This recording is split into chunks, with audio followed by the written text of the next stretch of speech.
and welcome to the Hybrid School Builders podcast. I am your host, Rebecca Foley, and I am so glad you are joining me today. I am a fellow grassroots founder who is hoping to make your journey toward founding a sustainable hybrid school a little bit easier. If you are dreaming of starting a hybrid school, or perhaps you've already gotten started, you are in the right place. Join me as we dive into real stories, practical tips, and hard-won lessons that I have learned to help you launch and grow your program with confidence.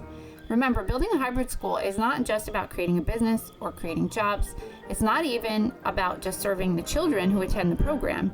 It's literally about reshaping the landscape of education, and we can do that one community, one entrepreneur, and one program at a time.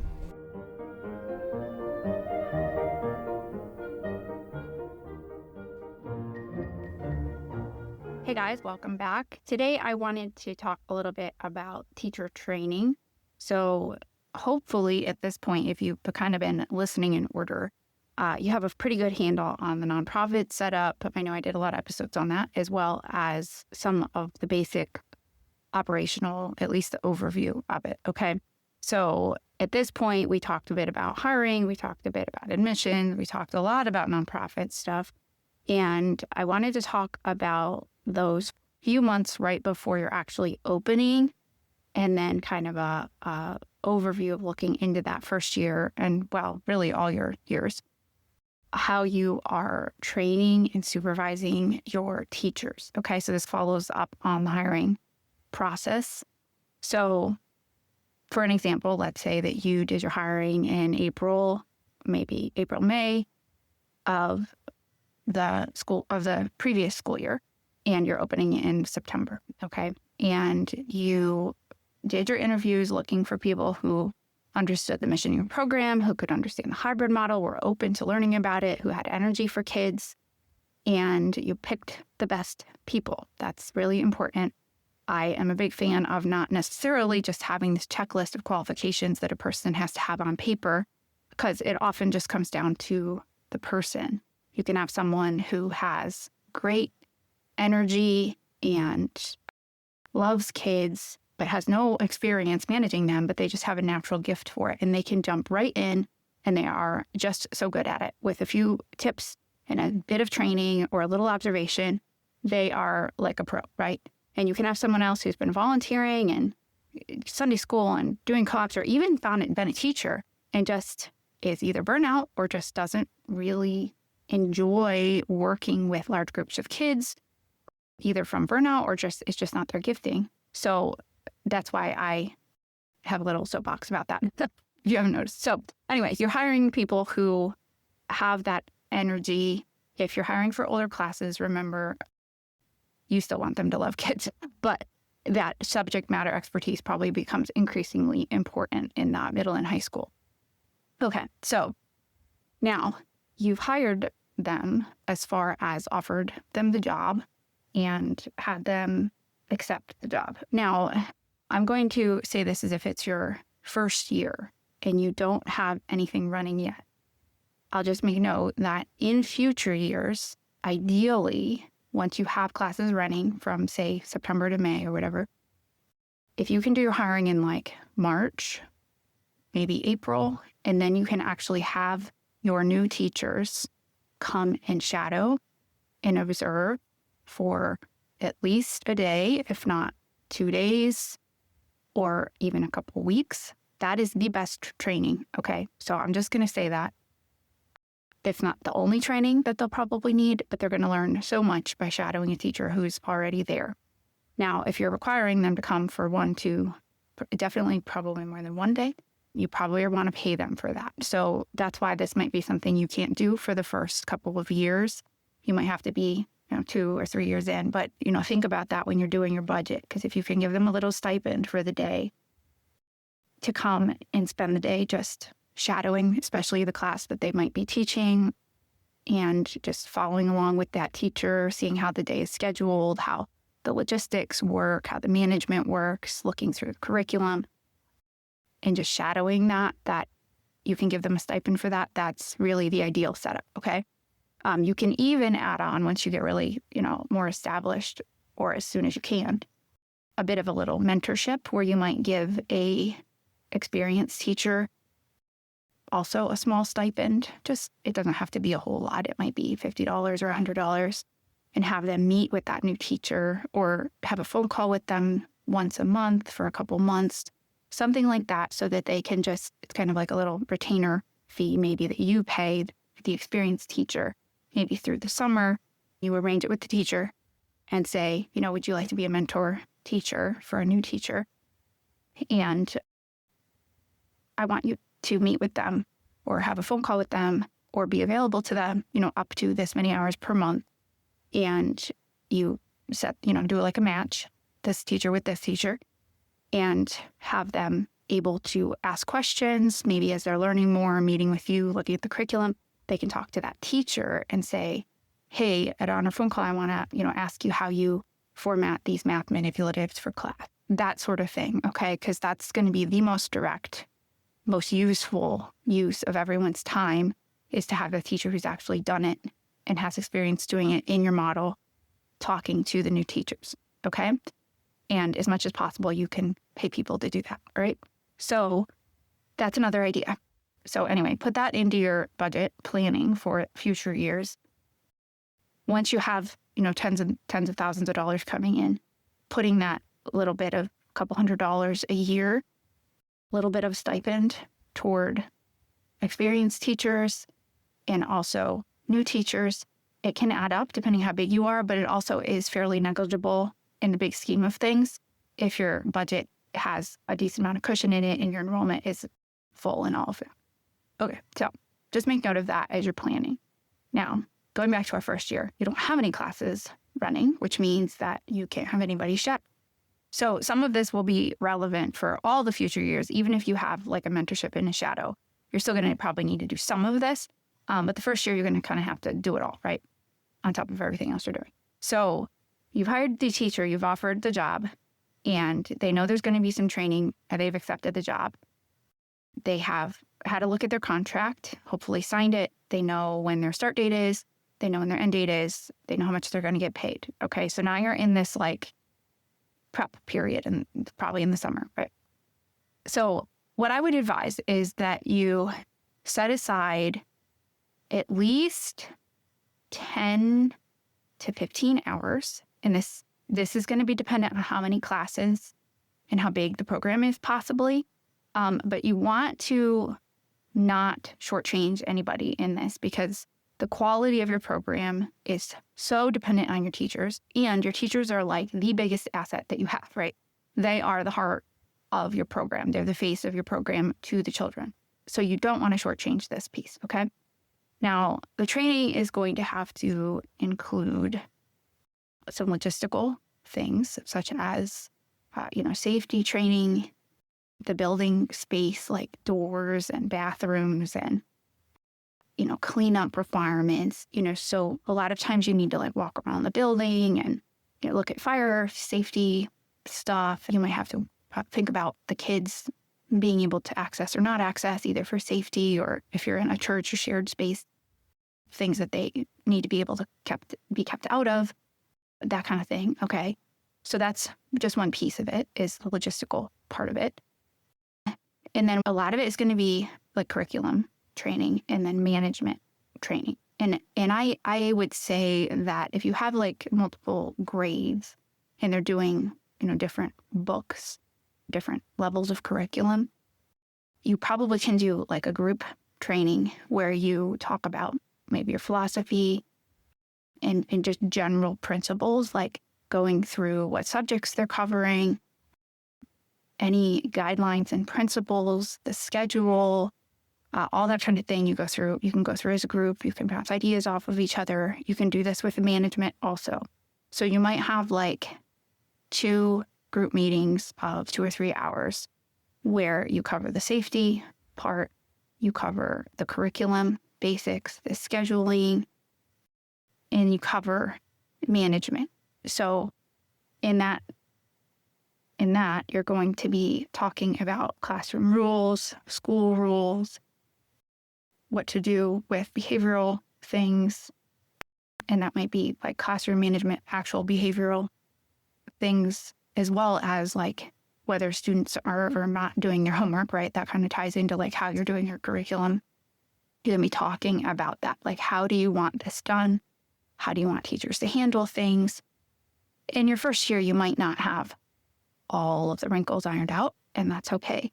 But if you have done your preparation and you really are solid on what your vision is of how this is going to work, you're going to be leading teachers toward this particular way of performing the program, okay? So you don't have teachers all over the place communicating differently or having different requirements. You don't want that, okay?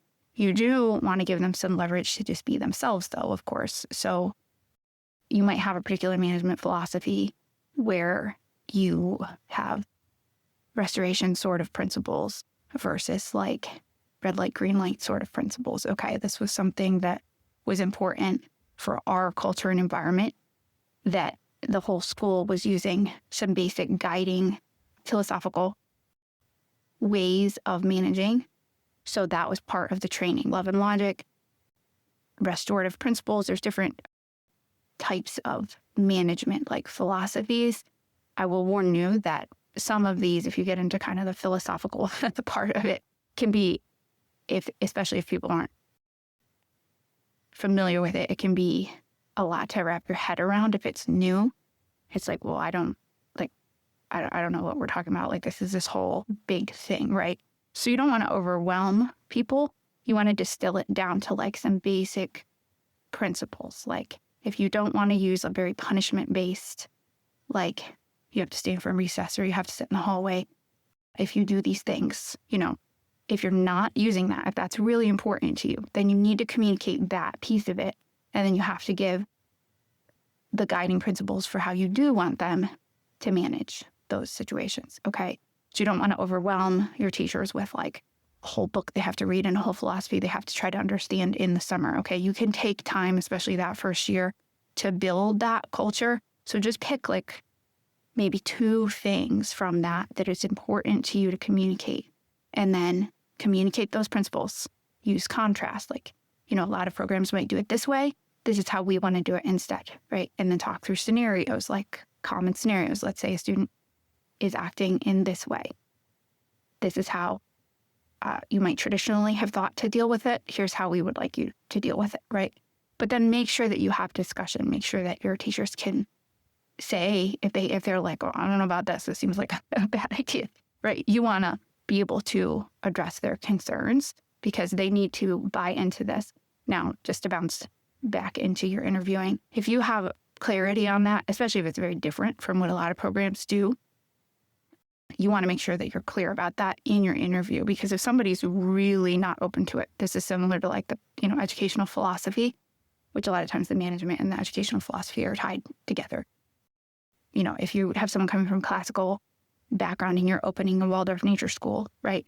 And you don't communicate that to them, and you, in the interview, you're not going to be looking for the right match. So I'm assuming that, you have enough clarity on that sort of thing, that both the educational philosophy and the management philosophy, to communicate that during your interview, because that's part of what you're going to be looking for. Someone who's open to that, and they can ask those questions if they have concerns about it in the interview, because you don't want someone who's completely like, I don't want to do it this way. You don't want to hire them. Okay. So going back to the training, we're assuming you've already communicated the basic part. But let's say they're open to it, and now you're just trying to communicate it. You still, some people will be like, oh, give me that book, I'll read it over the summer, right? And they're excited about it. Great. But having everybody completely wrap their head around an entire new philosophy can be overwhelming. So let's get back to that. You want to just distill it down to maybe a couple of podcast episodes, or, an article, a couple articles, or maybe just a few pages from a book where you can say, can you read this? And then we're going to read it together, and then we're going to discuss it. And please ask any questions that you have. And you really do want to pull out any concerns that people have during the training. Now, I'm saying all this like it's like, you're coming out of left field with some crazy philosophy. This isn't necessarily true at all. Like, it might be just a very common type of management philosophy. You might not be doing anything different at all. Like, it might just be what most schools do, right? Either way, and depending on what your pool, teachers looks like, what their experience looks like, you might have some people who've got years and years of experience and others who don't have any, right? You want them to be able to all share their experiences, good and bad with different situations. And for you as the director, you want to have that, you have to walk that line between professionalism and leadership and being confident, but also openness to hear from them and make them feel like you want to hear their experience. If they have concerns, you want to be supportive of them. You want to let them, try different things that works for them, as long as they're, trying to aim toward the right, hey, how to do everything perfectly in some, black and white checkbox way. That's probably not going to work that great, right? You want to just give them some guiding principles, some practical scenarios, and talk through those things. Okay, now just that, what I just said about minute management, reading an article, discussing it, talking through scenarios is going to take several hours, right? Very likely.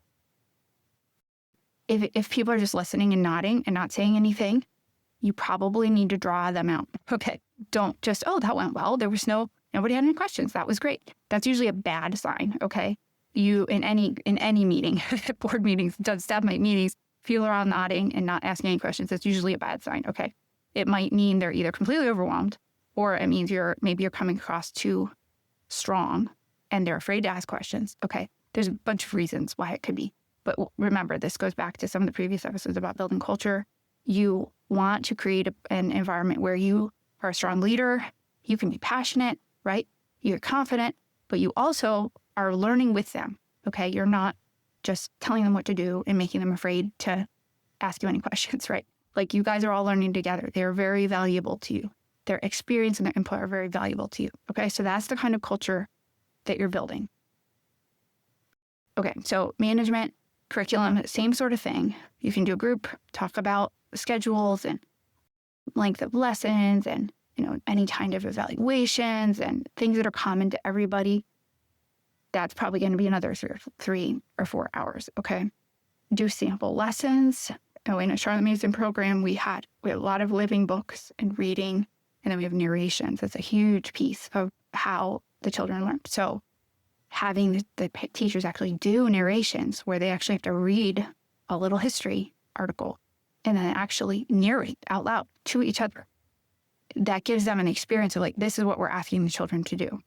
And they experience it and they're like, oh, this is kind of hard, is usually what they say for the first time, because it is hard to narrate. So you actually have them do that, okay? You might have them do a nature walk. And again, this is from a Charlotte Mason perspective. This is part of what is being presented. If you have a classical program or, some other type of program, take some of those elements that make your program what it is and make sure your teachers experience it. Okay, that's part of your training. Okay, so we've got classroom management, we've got curriculum. One more thing I don't think I said was you might want to have another hour or two where you meet one-on-one with the teachers to talk specifically about their curriculum in their classroom. So you might be going literally through some of the kindergarten books with them, or the first grade books, second grade books, right? Just so you have that one-on-one. It depends, that is definitely a time-consuming thing to do. So, but that first year, that's probably a good idea. You'll probably be smaller. And then later on, when you're able to have new teachers shadow with the current teacher, you can kind of pass that curriculum training part off to that mentorship shadow part for the most part. Having as much of the curriculum and books to give them early in the summer usually makes them feel better because they have time to go through the stuff and look at it and, get their heads wrapped around it. Throughout the summer, a lot of teachers like to see that, soon after they get hired as possible so that they can plan for the fall. So actually purchasing the books and having them available. Okay, so let's review that part. You've got maybe 3 or 4 hours you're spending in management, 3 or 4 hours you're spending in curriculum.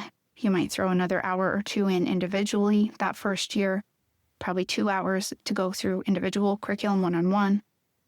And then you have to go through that safety, logistical, building, training all together. Now, in addition to that, you probably want to have them do first aid CPR training. Okay, I would recommend that. But you can either have them go do on their own and you can reimburse them for that, or maybe you can find someone to come in and do a group class for you.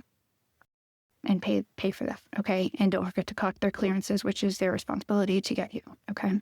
If you have any kind of mandated reporter training that you're going to require, which again is something a lot of parents like to see, or sometimes churches like to see that too, where they have a requirement, you have to incorporate that too. So it ends up being a good 10 hours at minimum of training, probably closer to 15 hours. Okay, so let's talk about how to schedule some of that. If you write into their contract an in-service week, where a week or two, probably the week before school opens, the school year starts for the teachers and for you. School year starts, they show up on school days, but with no kids, okay? And you do a lot of your training in those 2 days, but don't do the curriculum training then. So you want to make sure that they get their curriculum as early in the summer as they can, because they don't want to get it the week before school. But and the same for the management. But you can do a lot of the deeper dives into management and curriculum and logistical stuff and safety stuff and schedules and all of that during that in-service time. It also can help to think of that in-service time as not like new hire training, but as an ongoing professional development, because you probably want to do a lot of that even with your returning teachers and every year, so that you're building the team, you're helping them to help support each other, and you're going through keeping everything fresh and continuing the development of what your program is and what it delivers and how you do it, and building your culture with your whole team, okay? So to review that, with your new hires, which is going to be everybody the first year, right? You're building this culture, you're building how you do this. So with those new hires and those new people, you're doing all of it with that whole group, right? So you're doing the curriculum and the management introductions earlier in the summer, so that they know what you're touching on it in your interview, to make sure they're open to it all. Then you might do, a new hire training day, earlier in the summer, where you do an introduction, a deeper introduction into all of those things. Maybe, for example, Charlotte Mason method and the management method. And you're doing a deeper dive into that, giving them the curriculum, new teachers, right? Earlier in the summer, maybe in June, early June or something, end of May or something. And then later in the summer, and you might do one-on-ones, by the way, July, August, the one-on-one curriculum deeper dive. Once they've had it, they look through it, you meet with them, you do a deeper dive, just one-on-one with curriculum with your teachers. Then you do that in service, and that's where you go. They've already been introduced to it. They've already done their new teacher training. They've already got their curriculum. Now you take that week before school, you get everybody together, you do your safety and logistical stuff, you do deeper dive, actual practice lessons, you look at all your final details on your schedules and all of that. You do some team building, culture, do some fun stuff, have lunch together, right? That's your in-service, okay? You're doing all of that. In future years, you can shift some of that new teacher and one-on-one training a little bit into the shadow days in the spring. And then you probably still want to do a new teacher training to some extent, possibly. You can figure that out. But you probably want it in service with the whole school every year, just to build that culture, keep things fresh, make sure everybody gets to know each other, and do that every year. Okay, so hopefully that is helpful. I will say one more thing, because I don't want to do a whole other episode on this, is that the training is the first part, right? That's how you're getting them launched. Then you're supporting them, you're coaching them, you're troubleshooting with them, you're making sure they have the resources they need, you're popping in and out of the classroom. You're just there. You're not there to once a year I'm going to sit there at the back of the classroom and look at you and, evaluate you. That's not a very good culture to have, right? And then you never see them the rest of the time, right? That's what large schools sometimes do, and it's usually very stressful and not a very supportive environment for the teacher. You don't really want to do that, okay? So what you want to do is you're just there. You're popping in and out, you're helping, you're at the door, you're standing out there at recess chatting, you're popping in and helping with math class or reading class. As the supervisor, you're doing those throughout the year. But you also want to make sure the teachers know there's an expectation that you are going to have a more formal evaluation every year. If you've already built that culture where you're just around all the time, you're popping in and helping, you're their leader, but you're their supporter, you're their coach, you're their cheerleader, right? They know they can go to you. And you've already built that culture. You're building that culture every week by being there, okay? And then maybe in January or, December, February, whatever, somewhere in the middle of the year, you're going to do more of an evaluation. You can do a formal observation and say, well, let's schedule your formal observation where you do kind of sit and watch and take notes, right? You can do that if you want. That's fine. Or you can just base it on your presence there. And it's much more informal. It's just your presence there. You just say, in January, I'll give you your feedback and we'll have a meeting.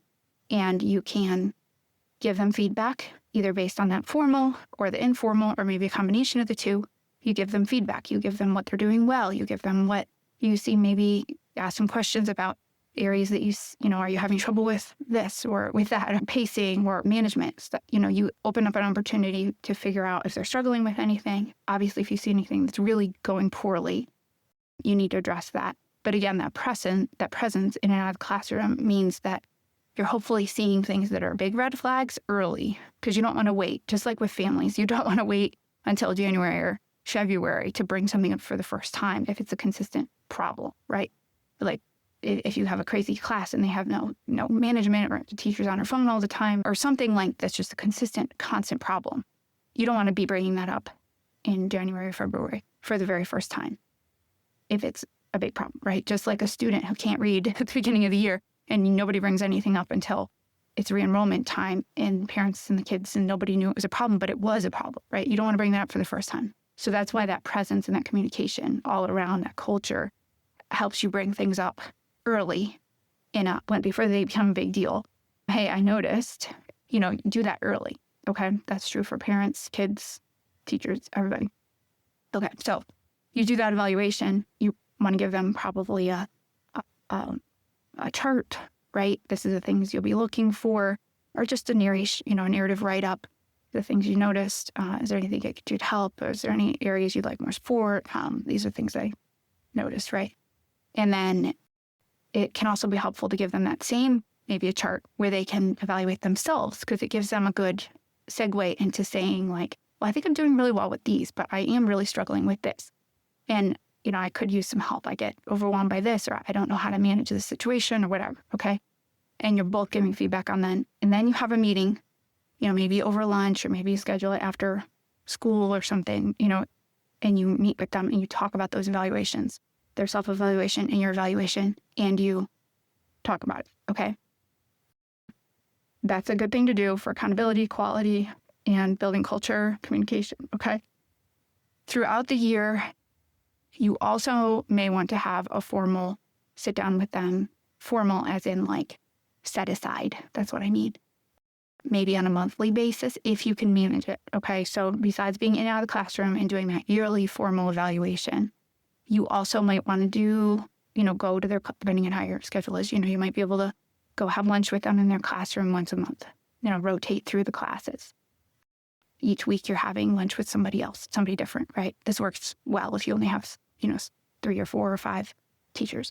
And you're just having lunch with them, right? And you're just chatting. How are things going? Are you having any issues? You give them opportunity to check in. Again, that's building culture. Okay. One more thing is you may want to have monthly staff meetings after or before school. These aren't meetings just to have meetings. You want to have them formatted. A lot of times it might break into like one of the meetings is more logistical stuff, just working through, ironing out wrinkles in the day, especially that first year when you might still be trying to figure stuff out with your building and maybe something you thought was going to work that your training is not working very well. Something like where they put their boots or, the door locking or, stuff like that, logistical stuff. And it's a short meeting, right? It's like 45 minutes, maybe an hour. It's scheduled ahead of time going throughout the year. Maybe it's the, first Monday of the month or something. They have a staff meeting and they have to stay an extra hour. The key thing is that you keep it focused. Don't just let it ramble. Take a look at maybe Patrick Lencioni's book on meetings. You can just read the last chapter if you don't want to read the whole book, as far as like tactical meetings and strategic meetings and that kind of thing. It can just be helpful to help you like plan out what you're focused on in your meetings. So you might just want to do like a logistical, and then every other meeting you might actually do more professional development, like talking about curriculum management, You might have a parent come in and say, talk about how much they enjoy the program, something to encourage morale and all of that. So that's another thing that you might want to incorporate. So to sum all of that up, you would have your summer training, then you would have your informal in and out presence, you would have your yearly evaluation, and then you would have probably monthly. You don't want to make it too taxing for the teachers, but also you want it to be regular and proactive staff meetings that are check-in on logistical stuff and professional development stuff that's, maybe an hour or so. So those are just some tips for going forward, and hopefully you find it helpful. And we talk more about that in the Build It class a little bit, but that's really the overview.